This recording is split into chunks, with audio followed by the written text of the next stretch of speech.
Given Dauntless's description of itself as a co-op action RPG, you might think it's some sort of MMO, which is why I've been sleeping on it pretty hard. I've had a few opportunities to play it early with the closed beta, but it just did not seem that enticing. I don't have the time for an MMO, and usually my friends will speed ahead and outlevel the content I can play. However, Dauntless isn't an MMO in the typical sense.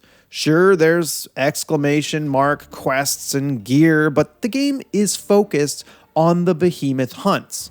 These hunts are all about getting a team of 4 people on the same page to defeat one giant monster. They're typically between 10 to 15 minutes, the perfect length for people without a lot of time. My friends and I have been enjoying the easy jump-in essence of the game. The short nature of the hunts means if someone wants to join, they don't have to wait long for the next game. The hunts are fun and easily the best part of Dauntless. I really like how you have to first find the monster on the map before you can engage. Then, you need to signal flare your friends so they can join you. It's a great way to be immersed and removes the need for a map. You'll be collecting resources while searching, so it's not a waste of time. One of the most unique aspects of Dauntless are the different ways you can damage a monster.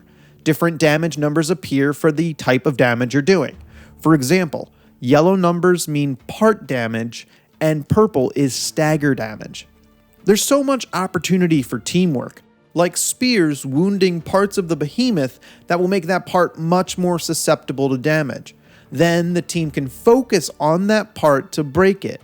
Once that happens, a collectible orb might drop with a piece of the monster. One of the most important parts is to focus the tail. Cutting off the tail can make a fight a lot easier and take away some of the monster's stronger abilities. The monster isn't defenseless though.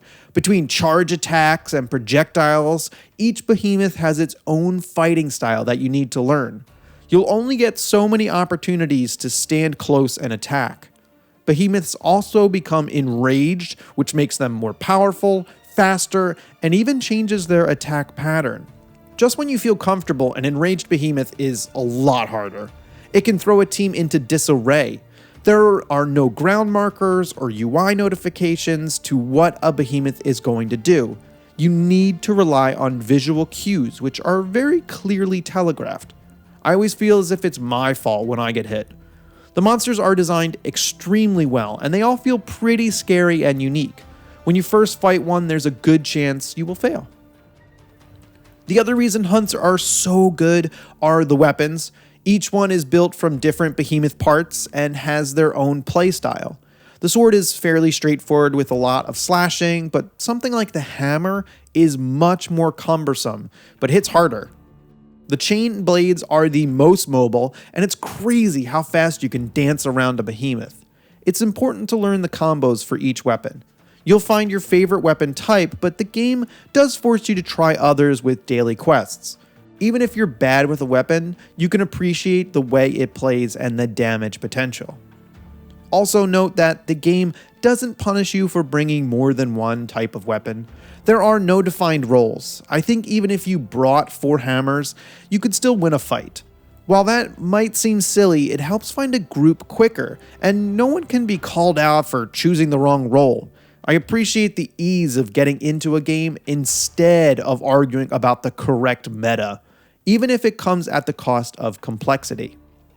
Another piece of gear at your disposal is the lantern. It is rechargeable and needs to be activated during combat. For example, the starting lantern points you in the direction of the behemoth. Later ones provide buffs to your damage and speed or gives a shield. They're situational but provide a lot of utility. However, they are boring. Sticking an ice rod in the ground that hurts a behemoth is useful but is very passive. It's more about remembering to use the skill than wanting to use it. Good news is that the armor is a lot more exciting. It is also built from different behemoth parts. I love how each piece looks unique and is fun to wear, all without having to pay a single cent. It all has different stat bonuses that are useful for either your playstyle or the weapon you're using. What I can't tell is if the armor will become obsolete after crafting pieces from stronger monsters. Probably, since there are only so many bonuses. Dauntless will have to recycle them for late game behemoth armor. The armor is why you will need to farm behemoths though. One run does not get you all the pieces. I usually have a hodgepodge of gear from several different behemoths at once, and there isn't a set bonus, so no worries.